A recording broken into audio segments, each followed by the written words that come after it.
Alright, Shalom Akim, Malagzika Halayim, Wahawallah, Yahweh, Bahashem, Yahweh Shai, Bahashem Rakakwadash, double as the apostles, and elders of great millstone and Ruel.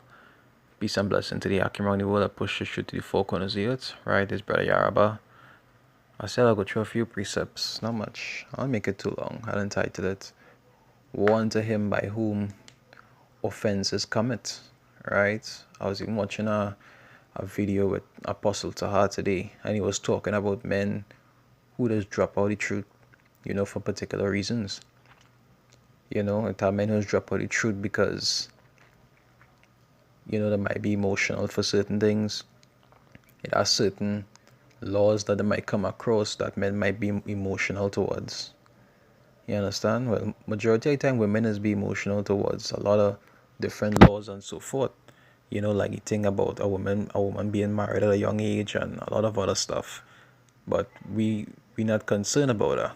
Is the men of Israeli who we just pay most attention to. We know women are naturally emotional, but we more focus on who the judges, the men of Israel, the ones who are to actually learn this truth and go and teach others. And as men, as the apostles always say, you can't be emotional, even though it has certain things in the scriptures that might be sweet, and certain things that might be bitter. The word is the word, nevertheless. You understand? I talk about a lot of men. There's often get there's often depart from the truth. Why? Because they're emotional about certain things, because certain things offend them. Right?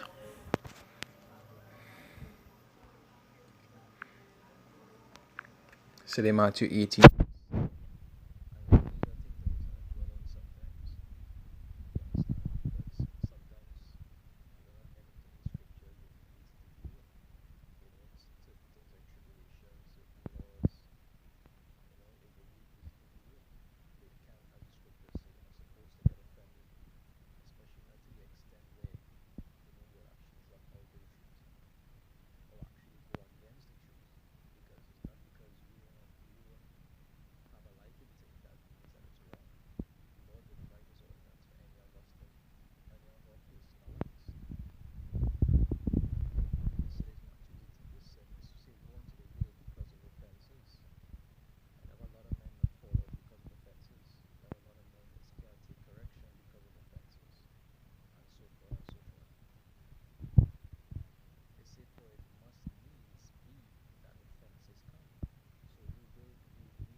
house on that rock. Right? They say, and have no root in themselves, and so endure for but a time. Afterward, when affliction and persecution ariseth for the word's sake, immediately they are offended. You understand? And they're offended to the extent where they don't want to do this anymore. You understand? They want to go back into the world. And Apostle Taha was given some good examples about men who stopped doing the work. Some of them because some of the family members might have been heathens. Sometimes it might be because the friends were heathens. Sometimes it's just because certain things that they're going through. When they're going through the actual trials itself, you understand, they couldn't deal with that, and they didn't want to deal with that. They didn't want to be tried as gold is tried in the fire. They was like, to hell with this. I was nice and comfortable before I came to do this. I don't want to do this anymore. I want to be comfortable again. So they got offended. You understand? And from that, and in that way, in terms of like actually falling out or to stop doing the work of the Lord. Normally if something come across that like, it might offend you for a little while, and then you'll man up and be like, all right, it's true, I might not like it, but facts is facts. That's how it had to be.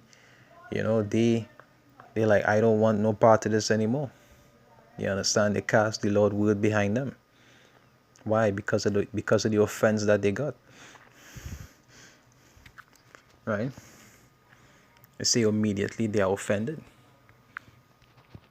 And these are things that we are often warned about. So that we could what? These scriptures talk about what good in your mind. About making yourselves ready, about showing yourselves men. Already and truly, our brothers don't really stress on these things for women, because women are emotional. They go by what they feel and not what the scripture actually say. You'll show them certain things and they'll be like, nah, I don't feel it should be. No, nobody cares about how anybody feels, women or men. You understand? The Lord's word is the Lord's word. But these things he say unto his men, why? So that they would be able to prepare themselves for these things.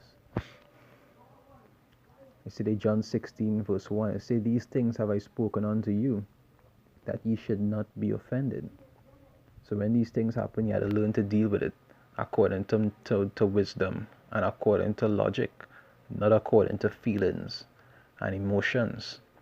Even though you might be going through certain things, you might have a particular experience about it, you have to understand that this is just how this had to be.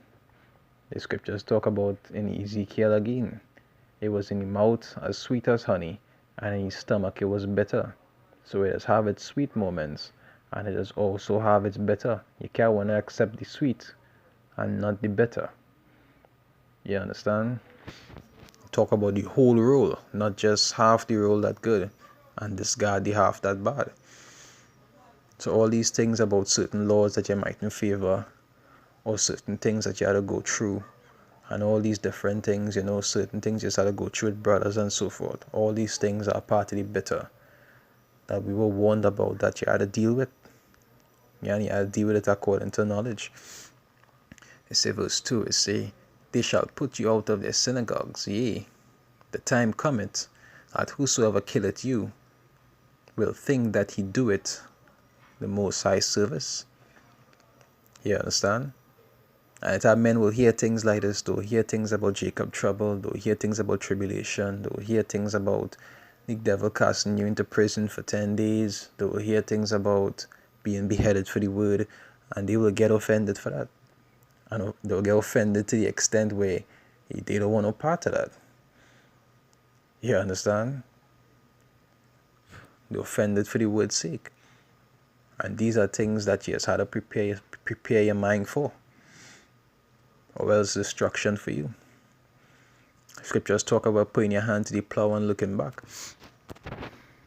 Say verse 3, you see, and these things will they do unto you, because they have not known the Father nor me.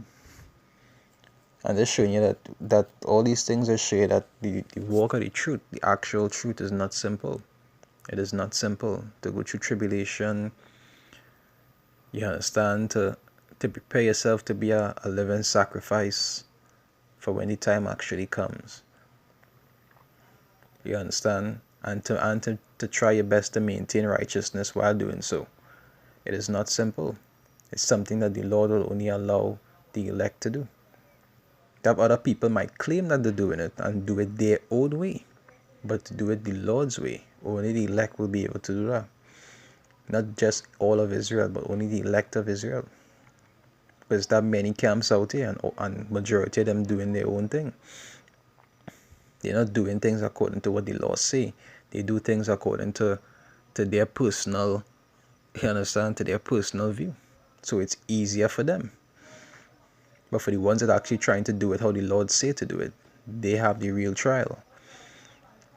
I don't want to stray too much, This was just a few precepts I said I'll go through pertaining to, offenses. It's something that you'll bounce up a lot. Sometimes with, like I say, sometimes with brothers, sometimes with situations, conditions in life. Sometimes with certain things pertaining to the law that you mightn't be extremely fond of. But all these things are obstacles that you had to pass. And it's things that the elect will pass. The hopeful elect, Lord's will. I hope it was edifying. With that, I'd like to say Shalom Akim, Kahalayim, Wahawadla, Yahweh, Bahasham, Yahushai, Bahasham Rakakodash, the Balance the Apostles, and elders of Great Millstone of Ruel. Peace and blessing to the Akim that push this truth to the four corners of the earth. There's your Abba saying Shalom.